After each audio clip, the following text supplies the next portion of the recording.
From the EDRS college of pharmacy. जैसा कि हमारी ऑनलाइन क्लासेस की सीरीज चल रही थी, तो आज के इस वीडियो में हम लोग डिस्कस करेंगे होम्योपैथी सिस्टम ऑफ मेडिसिन, जो कि फार्माकोग्नोसी का चैप्टर नंबर 7 से हम लोगों ने उठाया है।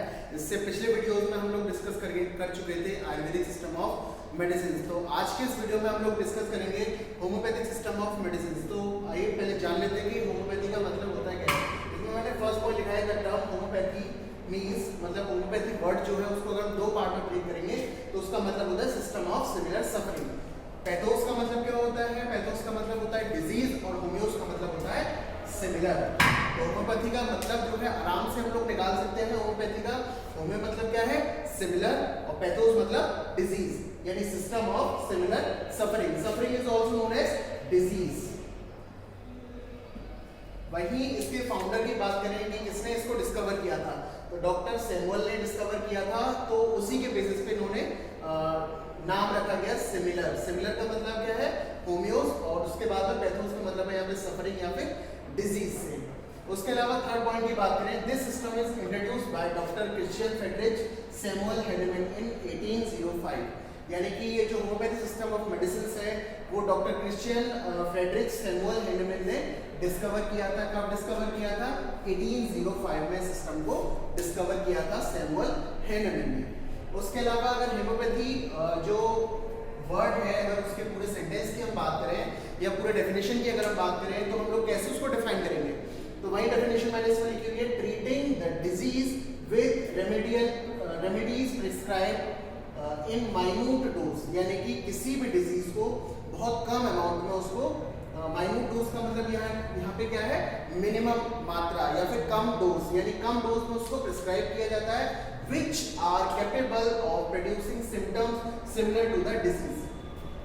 तो वो क्या काम करती है कि वो डिजीज के सिमिलर लाइक सिम्टम्स प्रोड्यूस करती है, जो जब हम उसे किसी हेल्दी इंडिविजुअल में लार्ज डोज में दिया जाता है। यानी कि इस सिस्टम को हम लोग एक तरीके से समझ सकते हैं कि जैसे सपोज कोई भी ड्रग है हमारा, वो ड्रग अगर कम डोज में दिया जा रहा है दैट मीन्स अब वो अपना इफेक्ट दिखाएगा। अगर वहीं दूसरी तरफ अगर हम उसी ड्रग को दूसरे हेल्दी इंडिविजुअल में अगर ज्यादा अमाउंट में डोज हम लोग उसको देंगे तो वो क्या करेगा? उस डिजीज जो सिम्टम्स उसके पहले थे डिजीज पर्सन में, वही सिम्टम्स वहां पे अपीयर होंगे। आइए एक एग्जांपल के थ्रू समझते हैं इस डेफिनेशन को, किसका ओवरऑल मीनिंग है क्या। तो जो प्रिंसिपल है इसका, वो इस प्रिंसिपल पे काम करता है homoeopathy system of medicine, that is similia similibus curentur. ये इसका बेसिक प्रिंसिपल होता है, सिमिलिया सिमिलेबस और क्यूरेंटर, जिसका मतलब होता है like are cured by like. यानी कि लाइक मेडिसिन को लाइक डिजीज से, मतलब लाइक डिजीज को लाइक मेडिसिन से ही क्योर किया जा रहा है। मतलब जैसे मेडिसिन हैं उसको उसी से डिजीज कॉज कराया जा रहा है, फिर उसी मेडिसिन से ही उसको क्योर किया जा रहा है। जैसे मैंने कुछ यहाँ पे दो एग्जांपल दिए हैं, एग्जांपल के थ्रू हम लोग समझते हैं। इन दोनों एग्जांपल को इन्हीं ने डॉक्टर सैमुअल हैनेमैन ने ही इन दोनों एग्जांपल को डिस्कवर किया। जैसे फर्स्ट है इसमें सिनकोना। सिनकोना क्या है कि सिनकोना हमारा एक एंटी मलेरियल ड्रग है जो मलेरिया में यूज किया जाता है। तो जो सिनकोना है, सिनकोना जो एंटी मलेरियल ड्रग है वो क्या काम करता है? Cinchona produce same symptoms of malaria in healthy people. यानी कि अगर जो सिनकोना बार्क है अगर उसको मलेरिया वाले पेशेंट्स को दिया जाए तो वो क्या करेगा? मलेरिया को ट्रीट करेगा, यानी एंटी मलेरियल की तरह वो काम करेगा अगर किसी मलेरिया वाले पेशेंट्स को दिया जा रहा है तो। अगर वहीं दूसरी तरफ हम लोग सिनकोना बार्क को अगर हेल्दी इंडिविजुअल में देते हैं ज्यादा डोज में, यानी लार्ज डोज में अगर हेल्दी इंडिविजुअल में देते हैं सिनकोना को, तो वो क्या काम करेगा?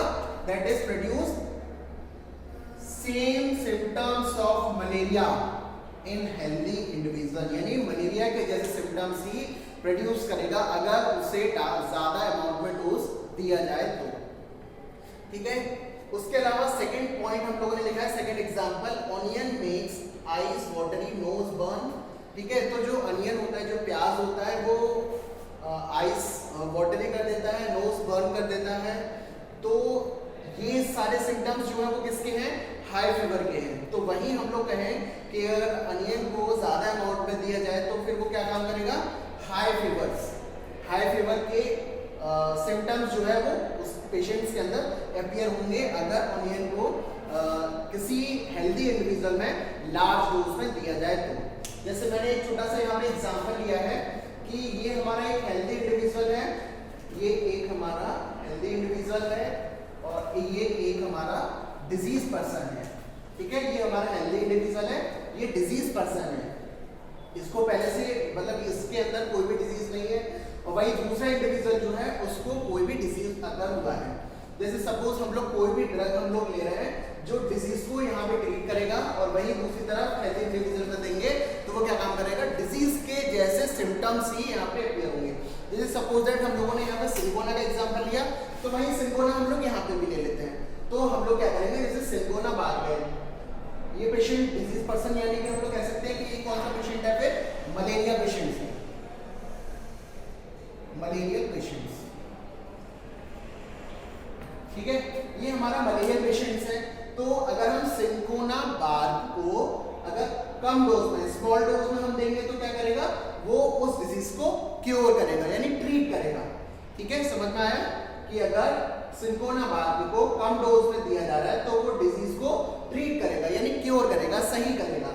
अगर वही सिंगोना बाग को हेल्दी इंडिविजुअल में, ये क्या है, हेल्दी पर्सन है एकदम, इसको कोई भी डिजीज नहीं है, वही सिंगोना बाग को हेल्दी इंडिविजुअल में दिया जाए तो वो क्या काम करेगा, ज्यादा अमाउंट में दिया जाए। यहाँ पे लिखा हम लोगों ने लार्ज डोज, इधर लिखा हम लोगों ने स्मॉल डोज।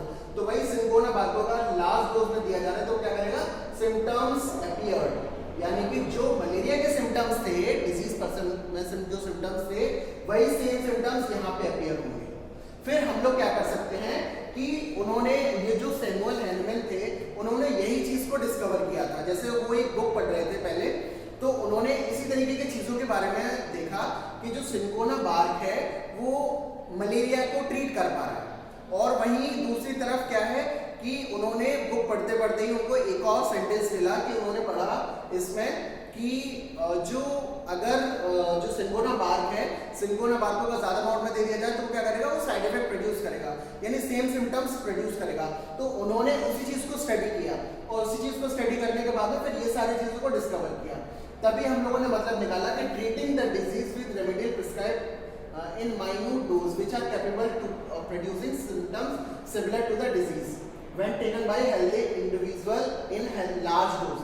यानी कि होम्योपैथी सिस्टम ऑफ मेडिसिन में हम लोगों ने क्या कहा कि अगर कोई भी मेडिसिन है वो अगर कम डोज में दिया जा रहा है दैट मीन्स वो डिजीज को क्योर कर पा रहा है। अगर वहीं दूसरी तरफ उसका हम डोज बढ़ा दें, अगर वो हेल्दी इंडिविजुअल में दे तो वो डिजीज के जैसे सिम्टम्स वहां पे अपीयर होंगे। ये इन्होंने कहा था सैमुअल हैनमैन ने।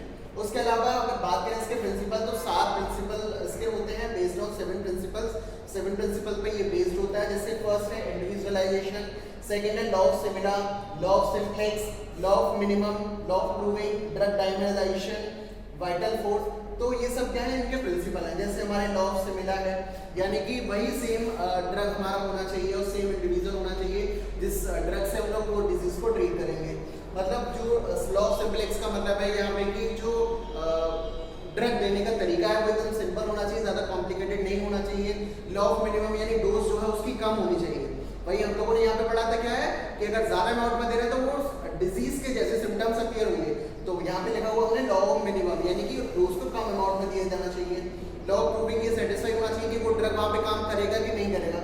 तो इस तरीके की चीज़ें हैं, ये सब हमें क्या है, ये सब चीज़ें किसने डिस्कवर किया था, ये सैमुअल हैनमैन ने डिस्कवर किया था।